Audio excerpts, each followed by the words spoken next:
Development Corporation's position. And sometimes there's some back and forth at the board level questioning why we have recommended certain things. It's a great process. Our board meetings are open to public too, feel free to come. Then BDC has 4 options for a position to take: approve, approve with conditions, no position, or oppose. The one we take most often, it seems right now, is approve with conditions, because those conditions can get written into the occupancy permit for the building. So then BDC will write a letter outlining the outreach, the attendance, the public process, and we'll submit that to zoning with an outline of our position and why it's being taken. BDC staff will attend the zoning hearing, give an overview of the letter and position. At that zoning hearing, anyone is welcome to come and give 3 minutes of testimony. Currently, zoning does require that that be in person. They don't accept letters in advance, which we understand is a hardship. So we're trying to figure out if we can attach letters to our letters for people who have to work or in childcare and can't make it to these meetings. So we'll be putting that out publicly as soon as we have that information. And then after zoning, assuming that it's approved, they would go on to planning and to design review. But right now we're here just to talk about the zoning and the special exceptions they may need for zoning. There is no zoning hearing scheduled at this time, is my understanding. They're here as a preliminary meeting just to gather feedback on what the community thinks about their plans. And I'm sure you guys are going to tell them. So I'm sorry to keep going on. I'm trying to be as quick as I possibly can to respect your time. So we only convene these public meetings to make sure that you have a voice in development and what's happening to your neighborhood and what it looks like. As I said, the elected officials are here to listen. The developer is here to listen and to act on the community's concerns and needs. The zoning committee rules on requests for special exceptions and variances. The community members, all of you came out tonight and took time out of your busy schedules. I encourage you to look around, realize that we are all in this room for the same purpose because we care about what happens here, we care about Bloomfield, we care about the future of Pittsburgh, and that's what's bringing us to this room. Great, so quick point of order. We have, hopefully everyone got an agenda. If you need a pen or a piece of paper to write on at any point, please just wave your hand. There are people in the back who can get those to you. We will ask, I'll go through the ground rules in a minute, but we will ask everyone hold questions until the end. On your agenda, you have an agenda of time. You can push that back by 15 minutes. On the back are the ground rules. I'm going to read through those with you. With a meeting like this, it's very important that we all follow basic rules of decency and respect in a large meeting. So, I'm going for it. So the first one, please save your questions until the developer has finished their presentation. Again, please save your questions until the developer has finished their presentation. We do this for one reason only, because often your question will be answered, and also it's just nice to get through the whole presentation. And then I will moderate questions. We'll try to get to as many people as possible. We probably won't get to everyone. If you want a pen and a piece of paper to write down any questions or comments that you didn't get to share, please raise your hand. We have people who will get those to you. You can do that also on the way out. We'll have pens and paper there. You can also email us, info@bloomfieldnow.org. You can reach out to us on Facebook, and you can call our office. But we're currently only accepting comments and questions formally via phone and email. So if you just leave a question or a comment on Facebook, it often won't be answered. Okay. Can you say the email one more time? Yes, info, I-N-F-O, @bloomfieldnow.org. You can also swap out that info for Christina, spelled with a CH, with David, spelled how David spelled, or Sarah with the H on the end. Any of us can take your comments. Once open for questions and comments, please identify yourself by name and street name or the neighborhood occupied. Please keep your comments related to the subject. I think that speaks for itself. Please be respectful and considerate of all speakers, including those asking questions and making comments. All voices here are important. Look around, everyone cares. So no person's voice is more important than anyone else's, whether you've lived in the neighborhood for 5 minutes or 50 years. Whether you're a renter or a homeowner, all voices matter when you walk into this room, so we will give everyone the space to speak that we have time for. Please do not speak over other people, and the reason for that is very, very clear. This is David Hogan. Can you wave, David? David is writing verbatim pretty much every word that is said here. We will go back and clean up those notes, and we will make them public by the end of the week on our website, on our Facebook page. That way people can see what happened at the meeting or read. We're also, I believe, live Facebook streaming this on our Facebook page. Yes? Yes? Okay, yes, we are live Facebook streaming. And then WPXI has a microphone. So anyway, please do not interrupt other people speaking, because David cannot possibly take notes from what two people are saying at the same time. Questions and comments will be limited to 2 minutes. One follow-up question is permitted. Then the floor will be given to the next person waiting to speak. There are 2 people, Sarah and Alyssa. Wait, please. Wonderful staff at BBC with microphones. If you can raise your hand, they will come to you. They will be helping me identify people who have been waiting longer than others, because I am not perfect. If we run out of time and your question isn't answered, we will take any questions that are left with us. We will put them into the minutes of the meeting and answer them in those minutes. So they will be going out, and we'll make sure that all of those questions are answered. Those minutes will be emailed to everyone who signed up, as long as we can read your email address, and they'll also be available again, Facebook, Nextdoor, and our website. And if you don't have any electronic media, we can also mail them. If you let us know, we're happy to mail them to you this week. In the interest of time, if the subject is a clear concern, I will have a helper up here writing things down. We may take a show of hands and move on to the next topic. We'll revisit all concerns in the community conversation in the last part of the meeting without the developer present. And lastly, if these ground rules are violated or ignored, we will stop the meeting. And it's hot. Nobody wants to be here any longer than we have to be. So we will stop the meeting, wait for the person to calm down and remember the rules of respectful conversation. If someone can't keep themselves under control, we will ask them to leave. If someone cannot leave and is still causing a ruckus and we can't hold a productive meeting, we will have to end the meeting, which I hope doesn't happen. But again, this is a space for respectful discourse. So that is what we're looking for tonight. There's no need to get emotional or upset, I think. So thank you all for coming. Thank you for your time and attention tonight. And I'm going to hand it over right now to the developers from Milhaus.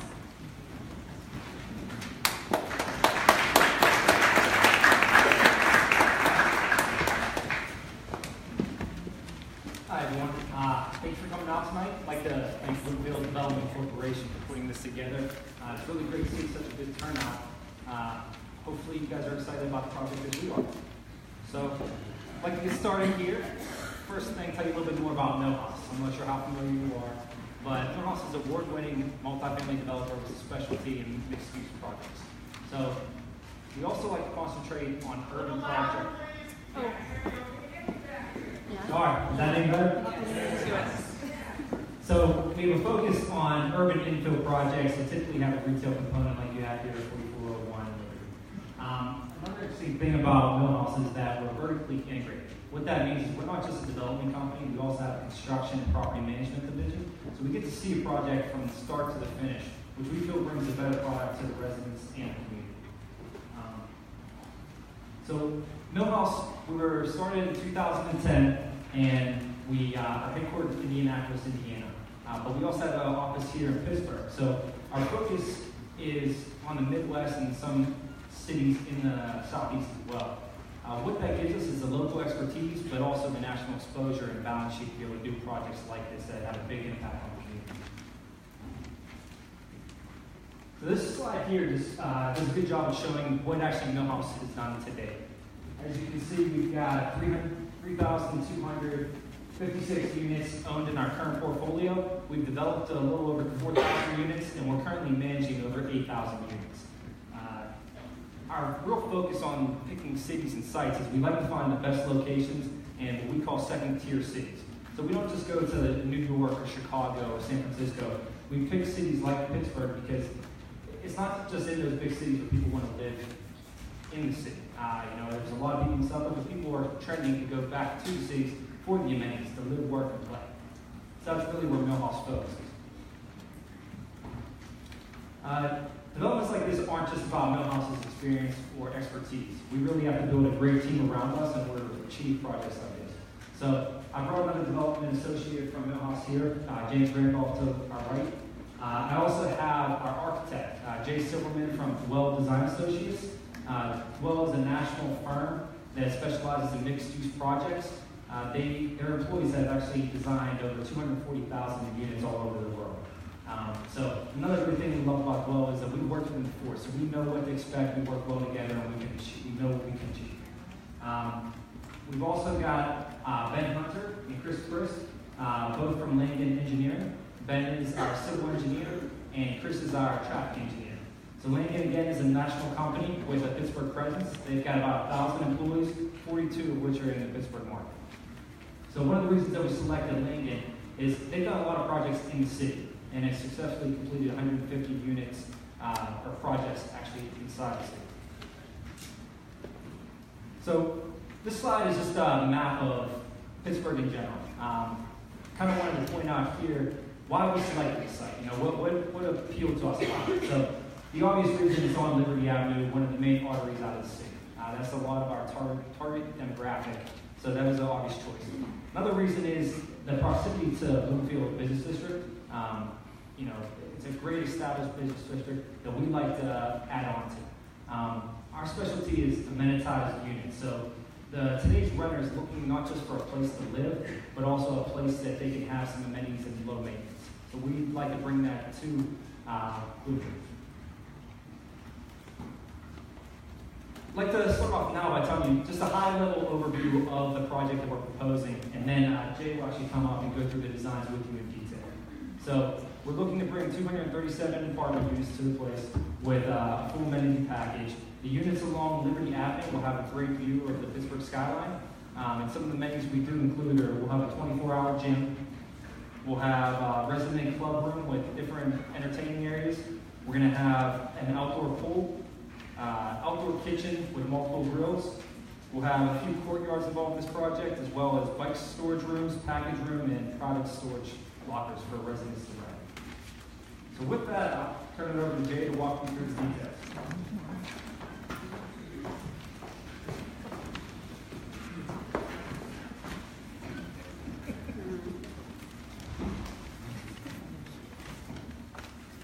Great, thank you, Thomas.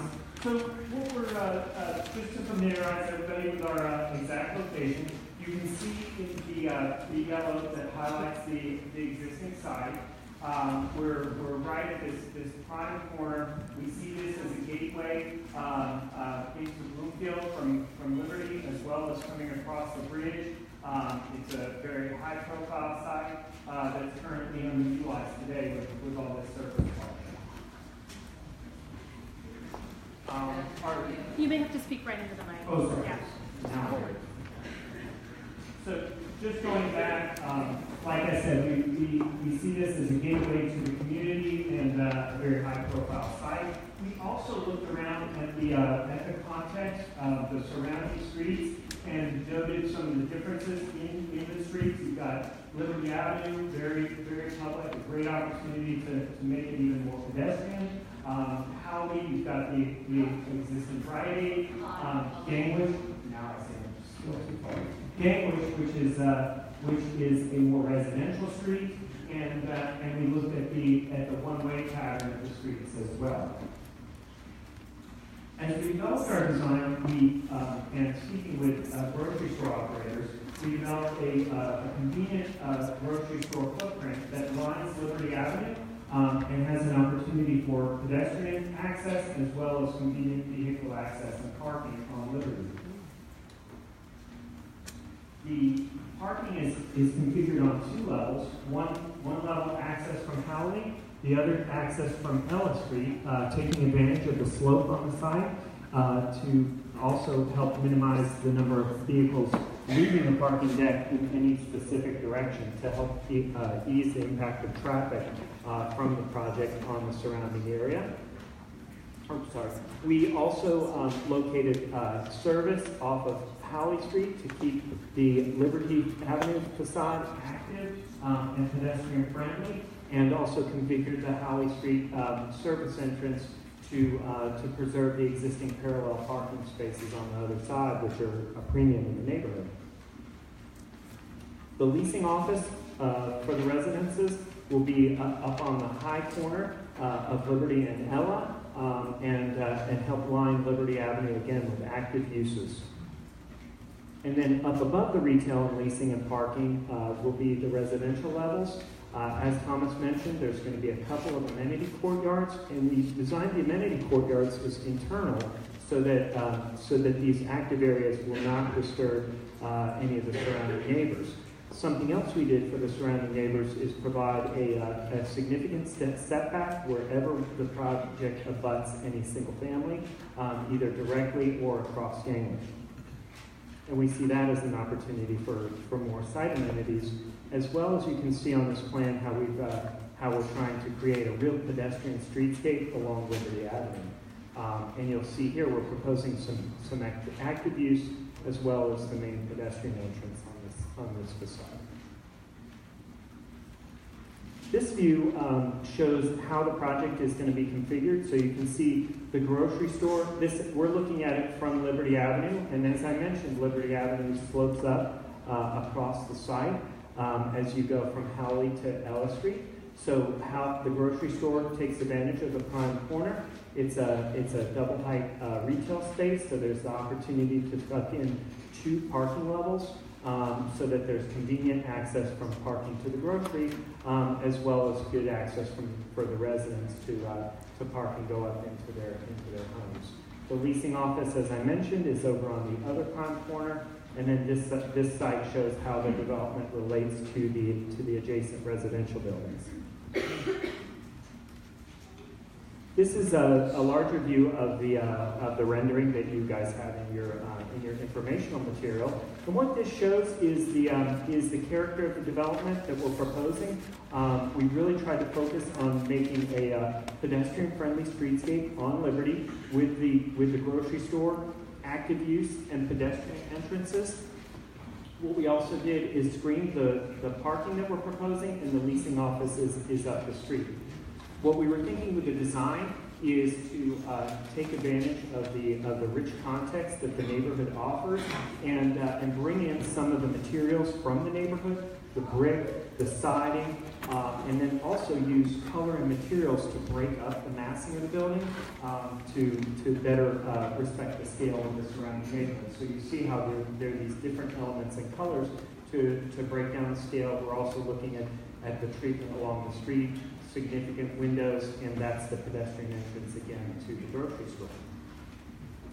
The idea here is that this would take advantage of the prime corner and create the opportunity for outdoor seating and active uses for the grocery, and even an amenity for the residents above. These are the straight elevations of the development. So you can see the Liberty Avenue. I mentioned the slope on Liberty, so you can see that there. The parking, again, is screened behind storefront-style windows, as well as the leasing office, which will have a good retail feel and complement the existing mixed use on Liberty. Then we also have the grocery down here, the 4 levels of residences above, and you can see how we work with the architecture to break the scale down on the street. Howley Street, there's a service entrance over here, as I mentioned, and a parking entrance from this side, but we tried to break the scale down of the development even further with, again, color and materials in order to reflect the fact that we're going from the Liberty Avenue scale to the residential scale of Gangwish. This side shows Gangwish and the architectural treatment there, and how we've looked at, again, breaking down and trying to address the residential scale. This is a little bit misleading. This courtyard back here is the amenity courtyard that I mentioned before, and it's concealed by an amenity building to protect the active uses or the surrounding area from any active uses in the courtyard. So that gives you a little bit of an overview of the design we proposed. And again, what we try to do is take advantage of the rich context and complement the surrounding neighborhood while bringing in a contemporary design that reflects its time. I'm going to turn it over now to Mike.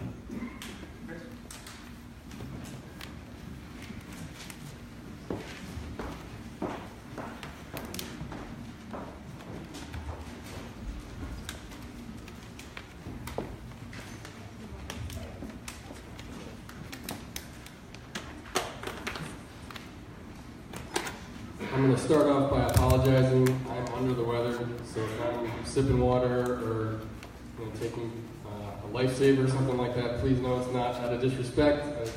You don't want to hear me cough, trust me. As Tom mentioned, I've had the opportunity to work on quite a few different projects in the Bloomfield area. Most recently we did a parking and garage study for West Penn.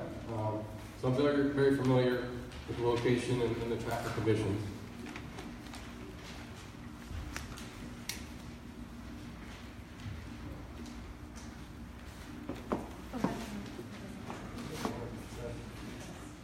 And I'm not very familiar with how to use a pointer, so that's good.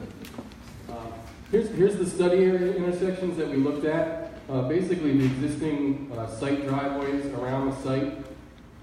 This process, which I'll go through a little bit further too, was all approved and vetted with the city of Pittsburgh. One of the concerns that the city had raised and the developer was made aware of was the focus on not just vehicular transportation, but multimodal transportation, so bicycles, pedestrians, transit, what have you. So this graphic, although it's kind of hard for you to see here, we counted intersections, the 3 site driveways that I showed you before, as well as some of the surrounding intersections, and we counted vehicular traffic during peak hours, and then we have another figure that illustrates the pedestrian traffic, as well as bicycle traffic. So, we heard those concerns that maybe some other firms were kind of excluding multimodal, and we made sure that our study included that. This table here illustrates basically the traffic that's generated from any development.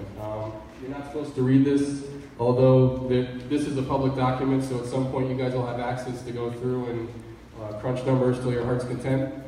But what it basically shows is we looked at the existing traffic that the grocery store generates at this point. We did it through manuals, as well as we counted the physical driveways to figure out how much traffic was entering and exiting the driveways. And then we compared it to what the proposed development was going to generate. And again, we have manuals that we use to help extrapolate what the traffic for the proposed development would be.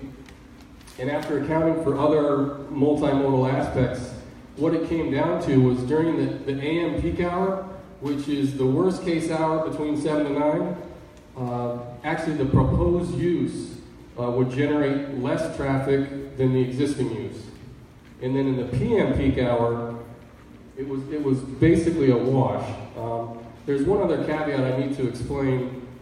There's a certain thing called internal capture, and I won't get too detailed here, but basically if you have a residential mixed use and a retail component, there's going to be people that live in the residence that are going to go down, visit the retail, and go back to their apartments, right? That makes sense. So internal capture accounts for the fact that there's not additional traffic going in for the apartments that are going in for the retail as well.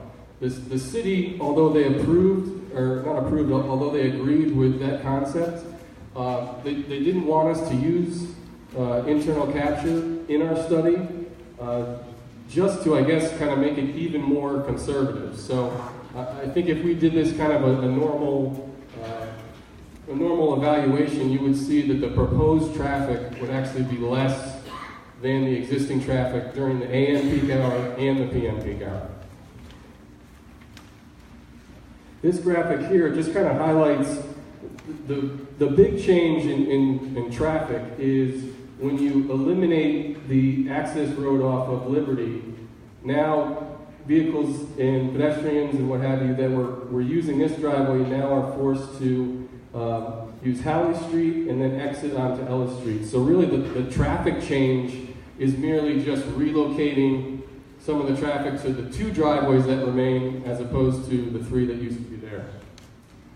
And one of the biggest improvements transportation-wise that we wanted to point out was by eliminating this driveway here, you're eliminating all the vehicular conflicts with bicycles on the bike path, with pedestrians that are walking through. In addition to improving the width of this sidewalk. So, the safety and transportation improvements at that intersection by eliminating it, and it's kind of in like an awkward location as well. So that was a big safety transportation improvement from the study. And we're going to go through questions later. I will leave my card up here too in case I run out of voice, but I appreciate the time.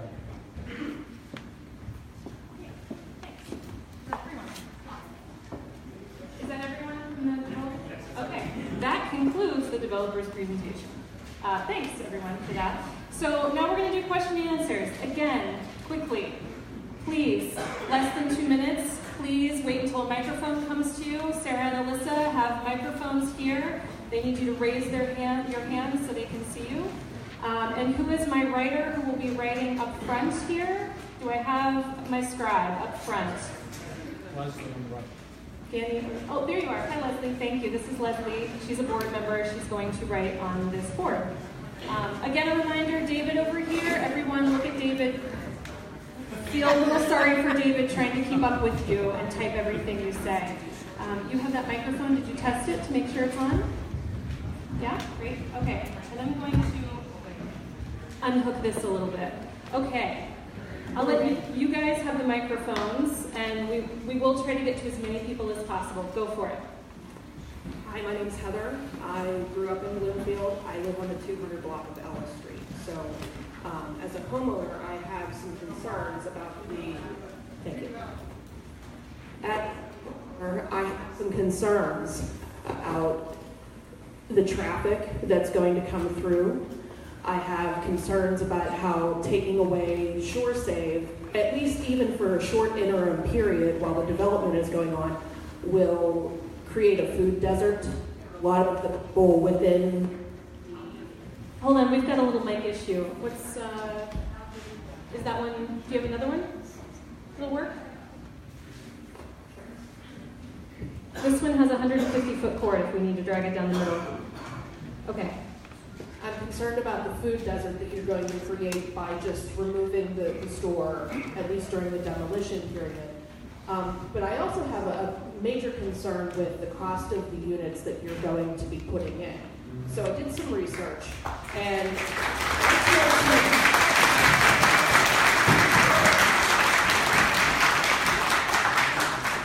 have a development called Arsenal 201 in Lawrenceville that you are still putting in I guess, to place. So I looked, and you have studio, 1-bedroom, 2-bedroom, and 3-bedroom apartments that are available. Your prices are listed from $1,030 a month to $3,130 a month. Now, the other thing I want to say is that you must not have done your research with the census, because Bloomfield, particularly in 15224, in the 2010 census, reported about 11,000 residents, a median income of $43,000. 25% of the residents in Bloomfield are below poverty level. So my first question is, what are the prices going to be, and how do you expect to fill this property?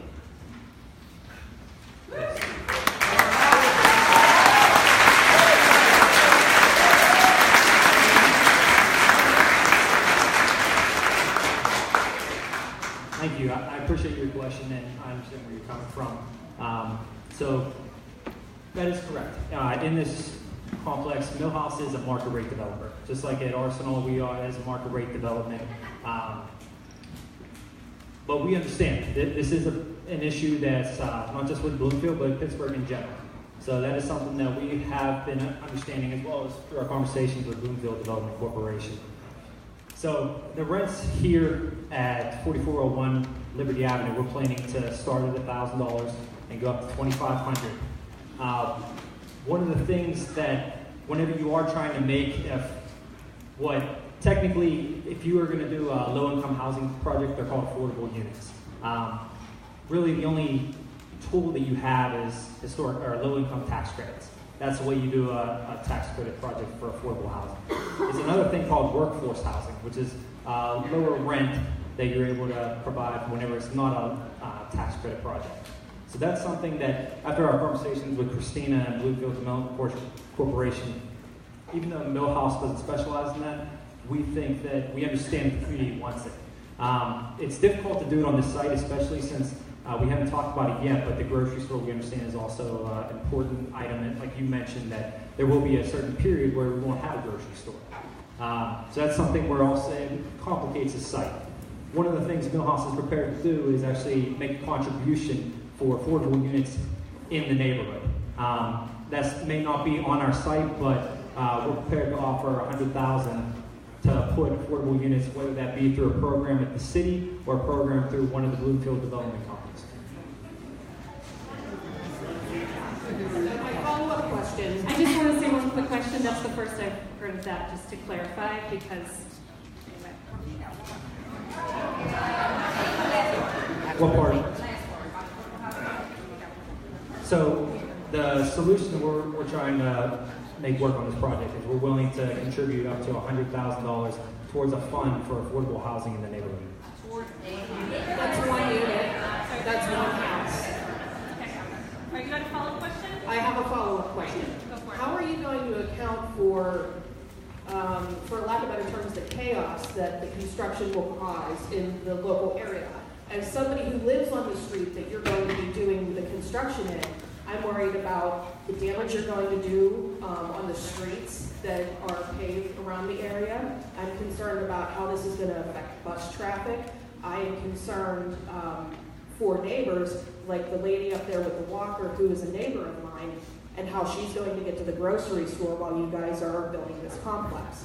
So I'd like for you to account for some of these things that we need to hear about. Oh, and also garbage and pest control. That's also very important. And by the way, I want to thank Christina for putting this meeting together, because this is very helpful. And I think the community really appreciates it.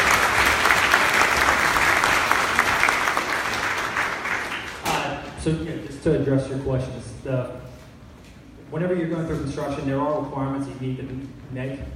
There is going to be some disruptance, but we're going to do our best to not interrupt any of the normal functions. Zoning has some, and permits and licensing also requires areas for safety, and anything we touch will actually improve probably better than what it was before.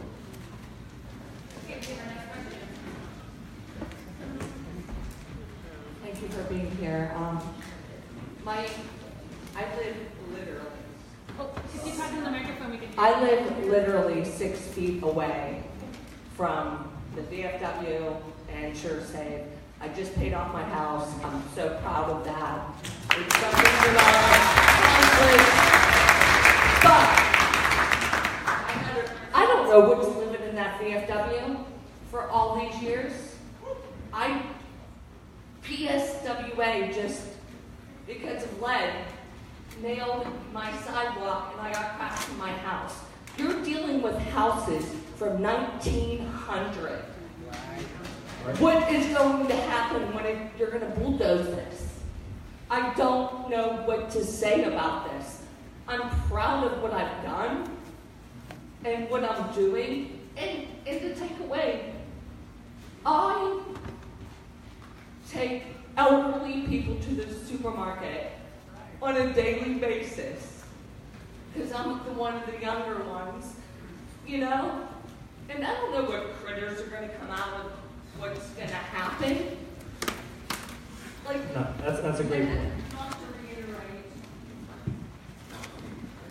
Yeah, so to answer your first question, as far as damage that would happen, if there was any damage, we work with contractors, so we will hire a local general contractor that's familiar with working in this area and working in the city to make sure that there isn't any damage to the adjacent properties.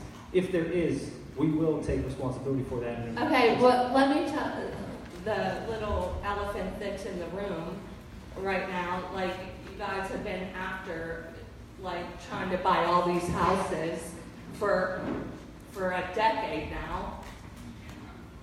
Now I'm scared.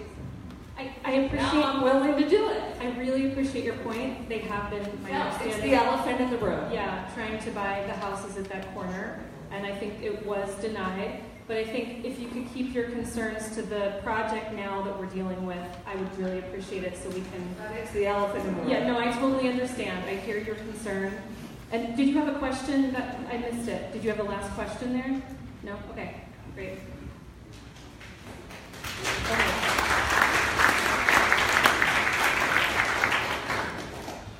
So there's some... My name is Linda Davis, and I live on Carroll Street. I am totally blind, and I have been so grateful to live in this community and have the independence to be able to get to the grocery store when I need groceries. And my concern is, okay, what type of grocery store is going to go in there? Is it going to be a high-end grocery store? Is it going to be something like a Coons or a Shop and Save? Hopefully it's going to be something that we can afford to get our groceries. People say, yes, we can go to Donatelli's, but they don't have everything and their prices are higher. Right. So my concern is the grocery store itself, and while this is being put in, it's going to be very difficult for me as a totally blind person and those who are elderly and using walkers to be able to get their groceries.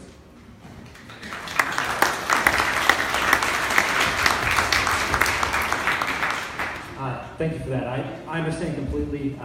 I'll be honest, one of the issues that whenever Milhaus originally was attracted to the site and was planning for it, we were looking to do retail at the site, but very quickly found out how important it is to have a grocery store in your neighborhood. And we understand that there are some concerns about the grocery store that's there now, and that's part of the reason that I hope you're excited to have a new grocery store. As far as the type of grocery store that we're planning to have, it will not be a very high-end grocery store. It will be one that's affordable to everyone. We're talking to a few local companies as well as some regional ones as well. We have not decided on any company at all, but we are talking to a few to try to make something work, because there are complications with the grocery store in this type of setting. If you look in Pittsburgh, there is no apartment units above a grocery store in any project that you've seen done completed here in Pittsburgh. It's been done in other cities, and that's part of the reason we brought well on, but in Pittsburgh, they don't have it directly above the grocery store. So just to clarify, you're saying that there is no committed grocery store yet with this property? That's correct. That is correct. So we do have a commitment that there is no commitment with any grocery store yet at this property. No. He didn't say there would be no grocery store, but there is no commitment for any grocer yet, because I know there's been a rumor flying that there is a commitment. So we wanted to clarify that. All right. So where are my helpers? We have a question? Yes. Go for it.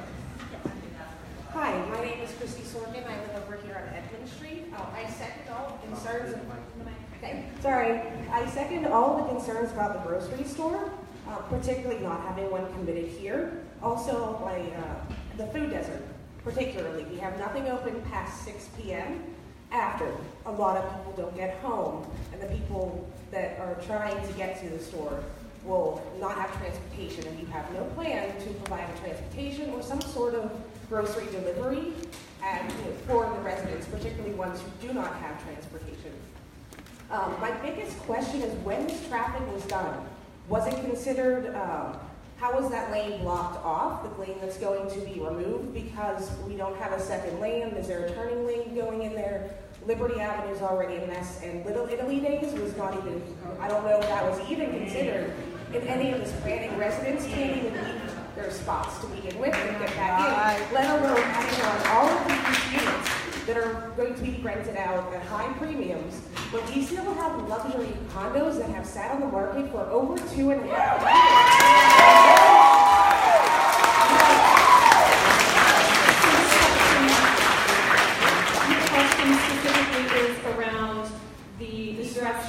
Disruption of all the traffic, as well as all this disruption to the neighborhoods or units that might remain empty, just like the luxury. So empty units, great. I'm going to have you guys share that microphone so that I can keep one. Thomas, if you need one, feel free. So just a quick follow-up question. When was the traffic study done? What date? I believe it was like 5 months ago, 6 months ago we started. You don't know the exact date? Look real Oh, okay, great. So someone's looking at the exact date, just so that we know. And the question was specifically about the lane there. Yeah, there was an earlier question too that was kind of focused on the construction aspects. Anytime you do construction work in the city, you have to get a prepared maintenance and protection of traffic plan. And this plan illustrates how there's going to be road closures and or sidewalk closures. and everything is permitted and reviewed through the city of Pittsburgh so that there isn't missing pedestrian links, so that there isn't undue restriction on access. So that's a process that you're going to have to go through, and it'll make sure that you have continued access even through construction area. And I'll check on the date right now. Great, thank you. Of course. A quick question, Leslie, if you need to move that poster board anywhere to make it easier on yourself to take notes, feel free.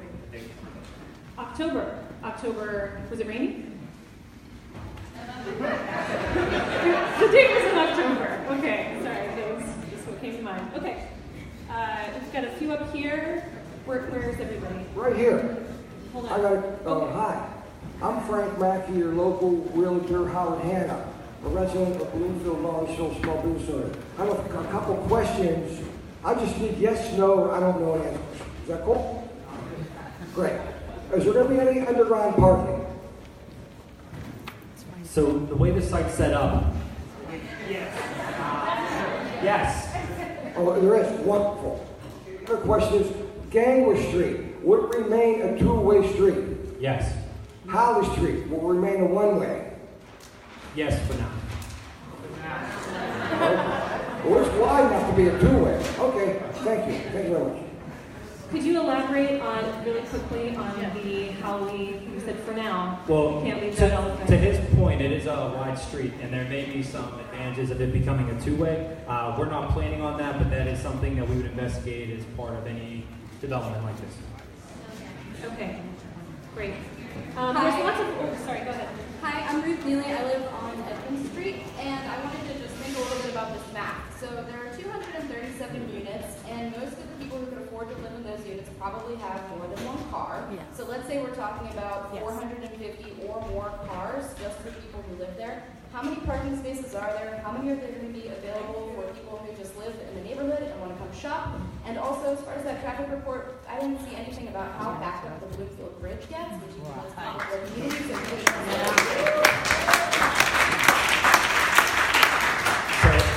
I'll answer the first part of that question, and then I'll hand it over to Chris to answer the rest of it. The parking, we're providing 271 parking spaces in this project. So in a typical multi-family development, that's actually quite a bit. That'll service the retail grocery store component as well as the residents. So my follow-up question then is, again, please address the Bloomfield Bridge. And two, so there's not even enough parking spaces for every unit to get one? There is enough for every unit to get one. There's 40 actually for all of the community. And So the advantage of it being us as Milhaus being the project manager, we're able to have a shared parking model that could work out if we need additional. So there's peak times, just like for traffic, there's peak times for parking as well.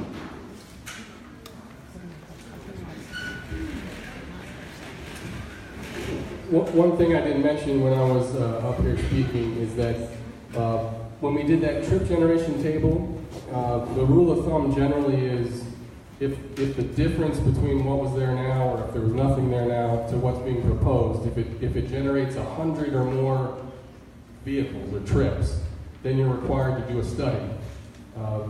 The analysis showed that it essentially generated less or the same. And so we kind of asked the question to the city, why are we going through the effort of doing a study if it doesn't meet what current standards are? And the response was they knew that there would be this overwhelming support from the community, and so they wanted to have a document that everyone could review. And so that's why I said that that document will be made public so you can look at it. As far as the Bloomfield Bridge, and traffic congestion that you guys are experiencing driving over that, it's a little confusing. But if you have a public agency project, so if the city of Pittsburgh says we want to do a project on Liberty Avenue, they focus on what are the conditions now, what are the issues, how do we fix it, and they have funding to fix it. When you do a developer-led project, you focus on what are the impacts of the development. So the impacts of the development in this case, there is an additional traffic. So we weren't required by the city to look at other intersections outside of where there would be changes. So outside of the site driveways, we didn't have to look at any additional intersections. Thank you. I can also infill on shared parking. It's very common, and there's actually national studies on it, and we're familiar with it with our experience in mixed-use developments, that retail has high demand at specific times of day, and those are typically times when residential are not using their parking spaces. So those two uses complement each other very well and enable you to provide less than you would if you were providing a grocery store and a separate apartment. Hi, I'm Mel Packer. Full disclosure, I don't live in Bloomfield. I shop here. I come here. I love this community. I live in another community. I'm very involved in the Penn Plaza fight for affordable housing, none of which is included in this unit here. That's about 800 or 900 units to sell for this building with no affordable units. Let's be honest about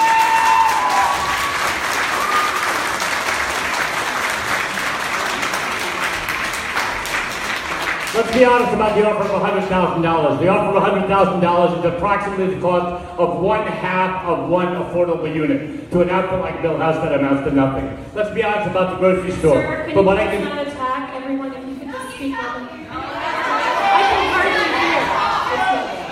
hear. Let's be honest, grocery store. If the grocery store rents are the same price as the units, whatever grocery store is going to move in there will have to charge very high prices. Let's be honest about something else. What's really going on here is gentrification. And gentrification is a pattern in our city which is forcing the low-income residents of Bloomfield, East Liberty, and every other community out of my city. The city I love, the city I came to a long time ago. And this cannot go on. What you do raises the rates everywhere around our community. People cannot be living. These are the folks, I'm one of the folks who built the city, who lived in the city, who stuck with it through the hard times, who sent our kids to school and paid our taxes. And goddamn it, you're building Disney World, and I'm sick of seeing Disney World.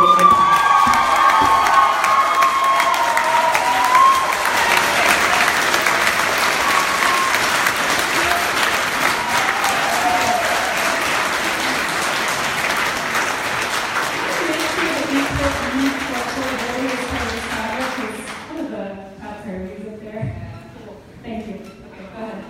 Hi, my name is Eli. I live in Bloomfield, right on First Street. You have to speak up. Really? Loud. Let me get through numbers, but so what variants are you seeking with this development? Speak louder! Variances of what they will be building, so in the past. We're seeking a height variance over the current height. I think the ask is for 60 feet. That's the primary variance. No. 60 feet from average grade. Currently it's 40. 45. What about the parking on Ella? How much street parking will be taken away? Are you looking to push out, or is that just going to stay the same? That stays the same. All right. You have a question? Yeah. How malleable are your design plans? Because I heard the same kind of pitch at a previous community meeting about another development, and I really don't feel like it really goes with what you said, inspecting community and what you actually see with the siding. You say there are these materials that are there, and we already have something like that in East Liberty. That's the East Side Bond. Because the second I saw that on the picture, I was like, wait, that's not anything unique. That's not really what this community looks like. So would you be able to change around design a little bit to make it actually unique and complement the neighborhood which resides? I think the short answer on behalf of the design team is yes. We welcome community input to making the design work for you.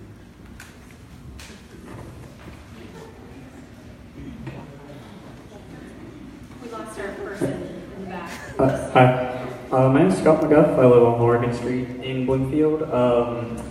I'm curious about some of the things you said earlier about your target demographics and the term you used a couple times, the rich context of the neighborhood.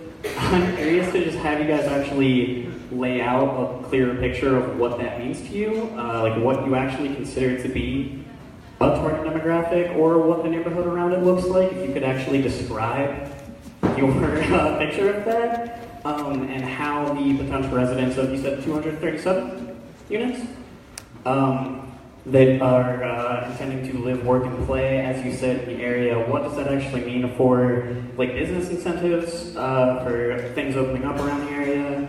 What that actually means, considering people are talking about affordability of like the retail that's there versus the retail that you say is going to be there that is like what's there despite not having a commitment yet. And in terms of the traffic as well, that internal capture statement, you mentioned that the traffic will be less because you're assuming that those people are going to come down, shop, go back up, but people do other things. They leave their homes for other reasons than to shop, so what is that actually going to mean for people having cars, bikes, etc., going in and out of there for other day-to-day stuff? I can start by answering the design question. I think when we talk about rich urban context, we're talking about the distinct character of Bloomfield, and you can probably speak to this even better than I can. But I think we're thinking about what we're talking about with that is the vibrant streetscape along Liberty Avenue in the business district, the historic homes in the area surrounding us here, as well as the single-family residential surrounding our proposed development. So we look to all of that different architecture and the active streetscape and the retail and the variety of retail users and the feeling that had to inform our design. I think that some of the other questions are more about demographics and market, but that's the answer to the design. Can I jump in 1 quick second? I see the doors in the back are closed. Could someone prop them open on both sides? The airflow is better. It's hot. I don't want anyone going down while you're standing. Okay, go ahead. So I just want to clarify, the internal capture we actually did not include in our study. The city asked that we didn't include, even though typical you would in a traffic study. As far as demographic goes, one of the things we're learning at Arsenal, our project in Lawrenceville, is that the demographic is very similar to what we think will be here in Bloomfield. That it is a mix of young, old, and working professionals. So we're trying to find something that there would be an apartment type for everyone that can choose that wants to live here.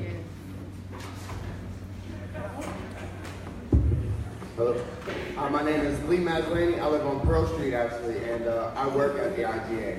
And my question is, are you guys more concerned about this building or more concerned about the community? Because you guys are about to take food away from everyone for about 5 to 6 months while you guys construct on our place, while you guys live in a whole other area of the city. My mom is 63 years old and she cannot drive. So I'm dependent on to get the food into the house and keep everything right. When you guys take that place down, all of these elderly people are going to be affected by it. That's my question. I don't really need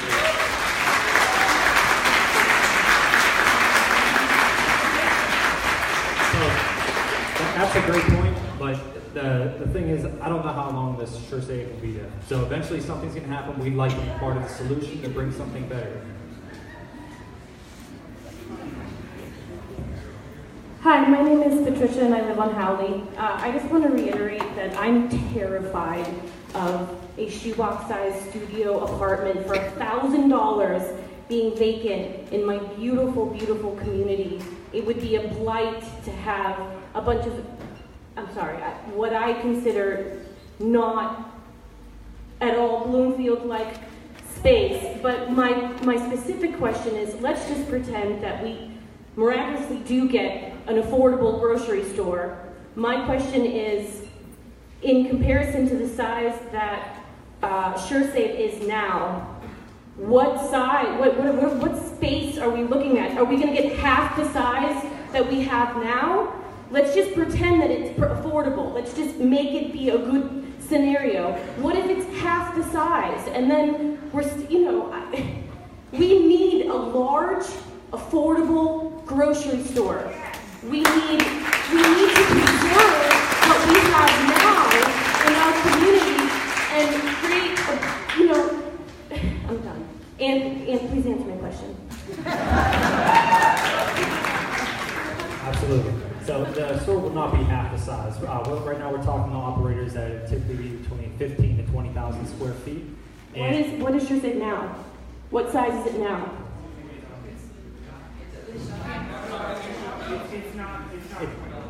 I want to say it's 23,000. So what's the ratio? How much smaller is it going to be? About, it depends. So, but if it's 23,000 and we're looking at a 15,000 to 20,000 square foot store, it could be anywhere from 3,000 to 8,000. But what I will tell you is that you'll have all the typical things of fresh produce, the deli, all the. How can you guarantee that when you have no one even like? We're talking we're talking. Whenever I say we haven't committed to a specific user, we're talking to different operators that are interested, and they all provide those services. That's important to them. In order for them to be profitable, they need to make sure that they provide those services because they know that's what the neighborhood wants.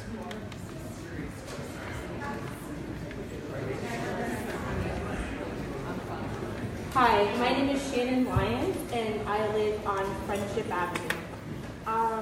So first of all, this is a statement, not a question.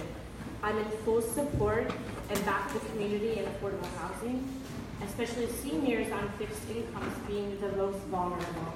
That is number one. My question is, there was a publication that are you aware of, first of all, that was put into our church that states that you have met with the Bloomfield Citizens Council and the Bloomfield Business Network on multiple occasions. So that would mean there was no community process in private meetings, and that there was the organization with your organization, this is publicized, this was published, that there was an agreement that there is going to be a Coons here, and at the end of this, stating that you were in support of this and that this was negotiated, it says, "Welcome to Bloomfield Coons." Is that fact, or is that a false public? Is that not true? Was there private meetings with the Bloomfield Citizens Council and the Bloomfield Business Network? Yes, we have met with Bloomfield Citizens Council and Bloomfield Business Network, and we have met with those groups. They do want us to bring Coons to the neighborhood. That's exactly who they want us to bring. We are talking to them, but right now we're not committed to having them, so that was a false statement and it should not have been published. So my follow-up is will you have a publication stating that this was false? Because the community needs to know the truth. Yeah. Sure. I'm not sure where you would like us to publicize, but we're willing to publicize that, of course.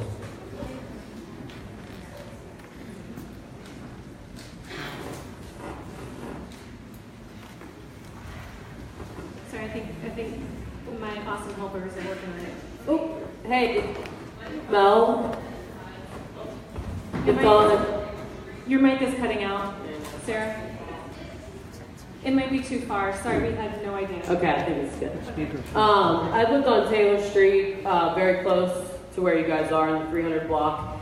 And I've been there for 9 years, and I've watched this neighborhood kind of go up, go down, go up, go down. And I do have a lot of concerns with the other 1,000 nano lots that haven't been filled like other people.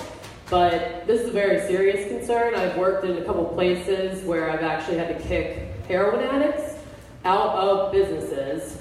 So I'm just wondering how you're presenting this, because no offense, but you guys definitely don't look like you come from here. So I'm just wondering, as amenities, there's a lot of drug problems, and I know if you're willing to donate to, say, an affordable housing fund, that you say what your plans are, explaining that to the residents that are planning on moving in. I'm not sure. What's your question? Basically, it's just, it looks like a very strong divide. Like, you guys are showing us apartments that look like it is Shadyside and it is other affluent communities like McCandless, Wexford, like wherever else. Not necessarily in that niche of Bloomfield, but it is still a very, I would say, like working class neighborhood, but there is a lot of like drug problems around here. And I'm just wondering, when you guys move in, I don't know, are you planning on maybe trying to help the community in that way rather than trying to make pedestrian sidewalks and everything that we already have? So we're definitely going to do the pedestrian sidewalks and the improvements to the site. As far as drug problems in the neighborhood, it wasn't something that we thought about, but it's something that we definitely would like to help improve. So we'd be willing to help in any way we can.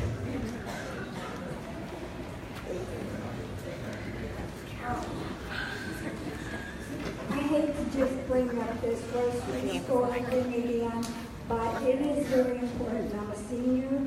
There's a lot of people that walk, carry their little trunks back with their groceries. We have no guarantee. You talk about retail and you talk about a grocery store, but you are not guaranteeing that there will be a grocery store there. And before this goes down to City Hall or wherever to get an okay on the construction of this building, is that going to be in your demands? That before you construct, will this be in there in the paper saying that yes, we will have a grocery store or we will not construct the building? So you're asking for a commitment before they go to zoning about the Yes. grocery store? Right.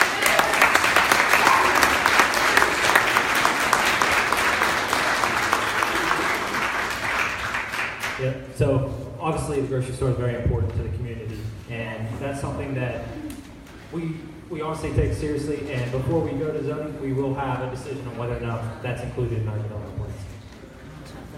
And will that be made publicly available? Yes. Okay. We're in negotiations with multiple grocery stores, so I'm not sure how long that's going to take, but it's part of the process. We will not take this to zoning without some decision. You have the commitment here. It will not go to zoning without a public acknowledgement of whether or not the grocery store will happen. And we'll make sure that when we get that, we get it out to everyone.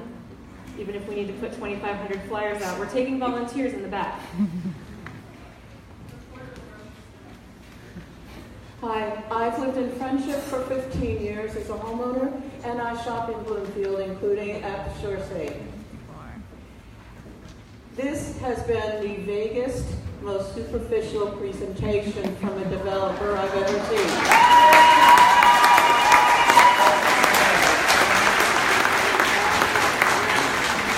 Some of the questions have begun to tease out specifics, and I'd like some more. In terms of the units, I'd like to see, and there should have been a slide on this, each class of unit, whether it's nano, studio, 1, 2, 3 bedroom, the square foot range, and the price. Does that include utilities? Does it include a lease spot of parking? And as far as the parking goes, you gave us a total. There's no breakdown in terms of what is dedicated retail, what is dedicated residential. There's also been a little loophole where developers have put in bicycle parking spaces and been given this great big waiver on how many car parking spaces they want, and you haven't addressed that.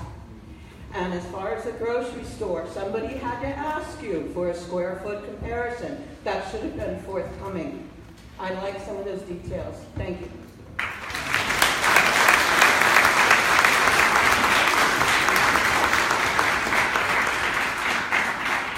So I'll start with the parking question. One thing I do want to point out is there's only 129 spaces on the site currently today. And we are going to be providing 271. Part of that is that it is a... There's no apartments here now. Hold on, everyone. David, think of David. Think of David. Think about David, what you're doing to David. Okay, sorry. So the number is 271, and it will be the breakdown is the question. Right. The breakdown is a shared parking model, so that's not anything that's dedicated. Those are some spaces that will be for the residents, some spaces for the grocery store, and then there's flex spaces. Okay, so you're saying that some of those spaces will switch back and forth between residential and commercial Correct. use? Okay. All right, and then the other questions were the square footage of the units, the number of units at what size, and the price, with or without utilities. If everyone could please keep your conversations to a minimum, it is super hard to make sure we're getting through. Go ahead. Yeah, so our units are 450 square feet up to 1,100 square feet. And we talk about the exact breakdown, you know, offhand. How many studios? Okay, they're going to pull up that information about how many studios, one unit bedroom. mix. Yeah, the mix. Do you have a square footage range? For rent? No, square footage range from the smallest to the largest? 450 to 1,100. Okay, you said that. What was the Oh, height? and utilities, are utilities included? 1,100. Utilities, I need to talk with our property management. I know that parking is something extra. So that is you lease it. So parking is a lease. Okay. Which is standard for what you see in Pittsburgh.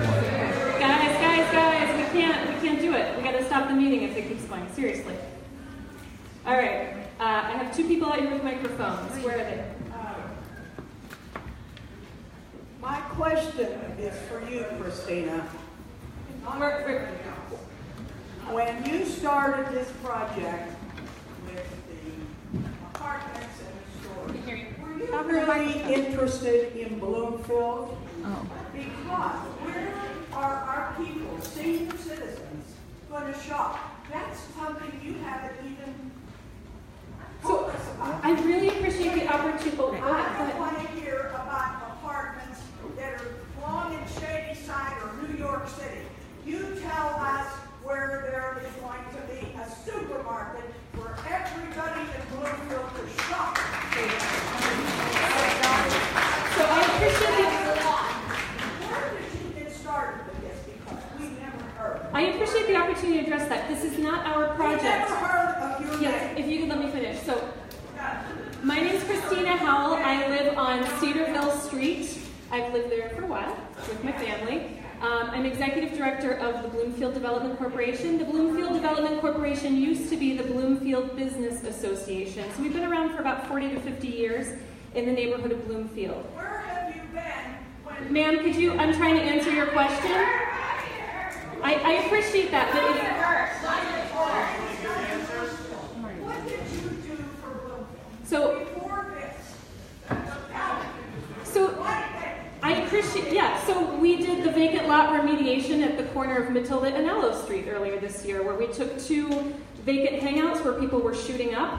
We added a street light, we added parking, we added barriers so that people wouldn't park and do drugs there. We put eyes on the neighborhood. We planted 1,643 plants there. And so that's one of the things that we do. But we are not developers ourselves. We simply are the people that help the community get heard by the developer. And then once we hear what the consensus is here, we make that into our position, and then we start fighting for it on our end with zoning, with the developers. That's what we do.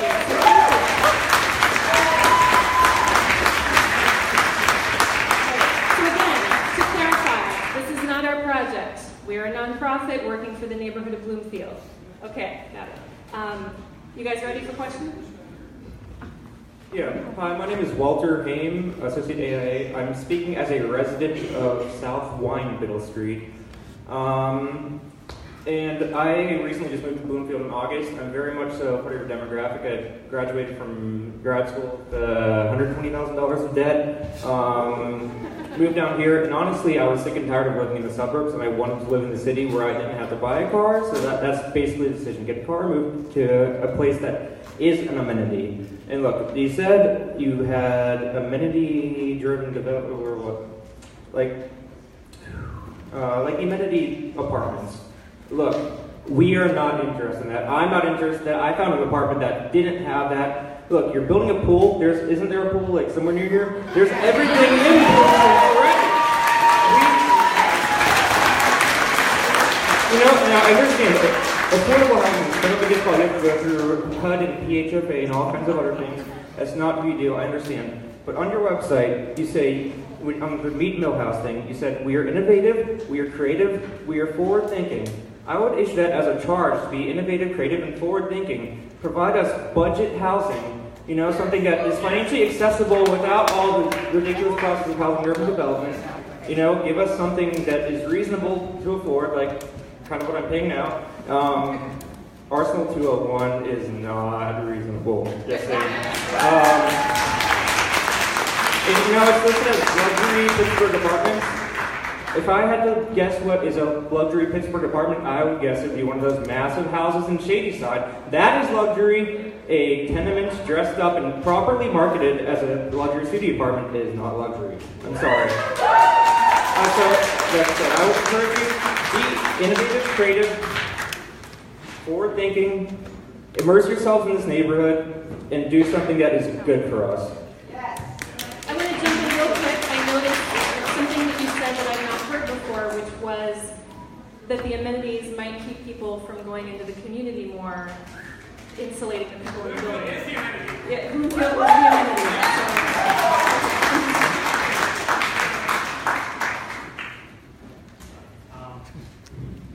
So your question there is why are we doing amenities, or? I know that's a universal overall thing.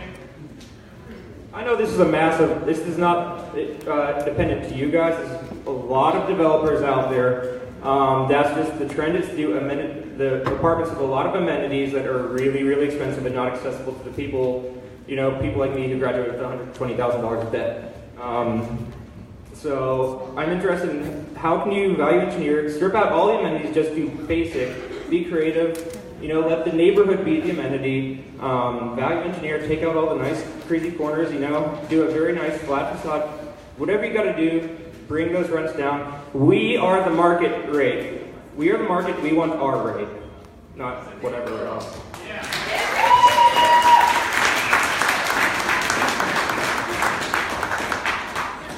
I want to follow up and answer the question about the unit mix.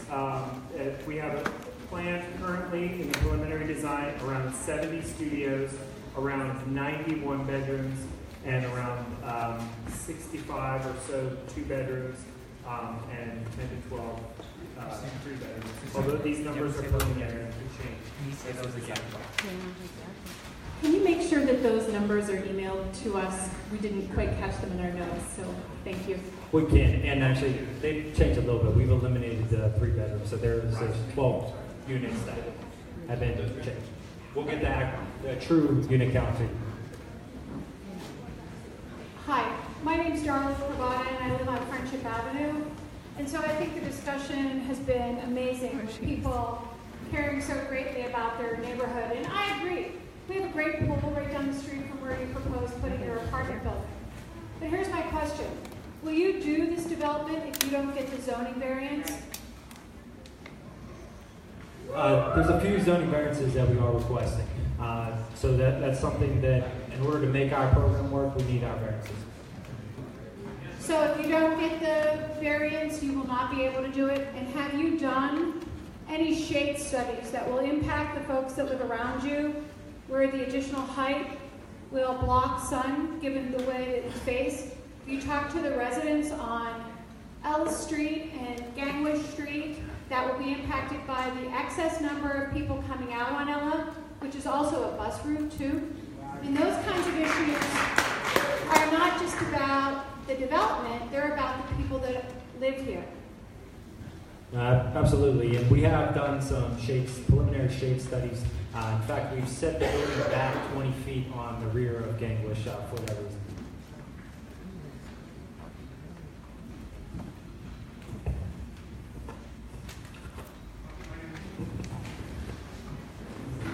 Oh, sorry, he needs to, yeah.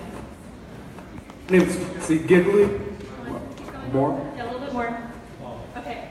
Yeah, Steve Gidley. I'm a Lawrenceville resident, but live very near this site. I have a twofold question. One, what is the vacancy rate currently of Arsenal 201 of constructed units? And the second question I have is for the design team of how the residential compatibility standards of zoning, section 916, has been addressed for this project. I work in an architecture firm, and there's a higher level of requirement there than just for variance, and it addresses how close you are to a residential district with your height and how that might have impacted your design.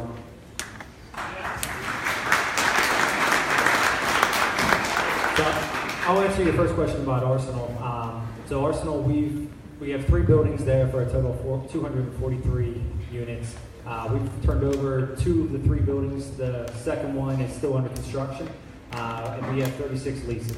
So 36 out of 101, we're right around 30% occupied, and just started leasing in the fall. So for that time of year, that's actually pretty good. To answer your questions on the design, I think the most primary concern is the 20-foot setback from residential that I pointed out on the site plan earlier. And then we are not seeking any variances for the design, so the intent is, as the design finalizes and the project is formally submitted, for it to comply with those specific requirements. Hi, my name is Alexis. I live on Pearl Street. So you guys have talked a little bit about the impact that your apartment complex is going to have on the area. We've talked about the amenities that you're bringing in, things like a new grocery store, because you so scornfully said that the ShurSave was on its way out the door anyways. We also talked about bringing a pool, which is ironic since there's one about 2 blocks down from our proposed development. You talk about bringing in green space, which is ironic because there's some about 3 blocks down from where you're standing now. So what I want to understand is how you actually going to make an impact on the community, other than making it more expensive than anybody who's in this room can currently afford.